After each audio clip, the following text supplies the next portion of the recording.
স্থাপনা যেগুলি ধ্বংস করেছে সেগুলি তো পুনর্গঠন করা যাবে, কিন্তু যে প্রাণগুলি ঝরে গেল সেগুলি তো আমরা ফিরে পাবো না। কেন এই রক্ত ছড়া? আজকে যাদের আমরা হারিয়েছি, আমি তাদের আত্মার মাগফিরাত কামনা করি। আর যারা আপনজন হারিয়েছে তাদের প্রতি আমার সহমর্মিতা জানাই। কারণ আমি নিজে দেখেছি, এখনো কালকে একটা ছোট শিশুকে পর্যন্ত দেখলাম।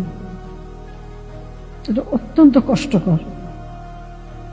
আমি জানি না অপরাধটা কি ছিল আমাদের, আন্তর্জাতিকভাবে বাংলাদেশের ভাবমূর্তি নষ্ট করে কে কি অর্জন করলো সেটাই আমার প্রশ্ন। আমার কাছে ক্ষমতা তো ভোগের বস্তু না, আমি তো আয়াস আরাম করার জন্য ক্ষমতা আসিনি। আমি দিন রাত অক্লান্ত পরিশ্রম করেছি বাংলা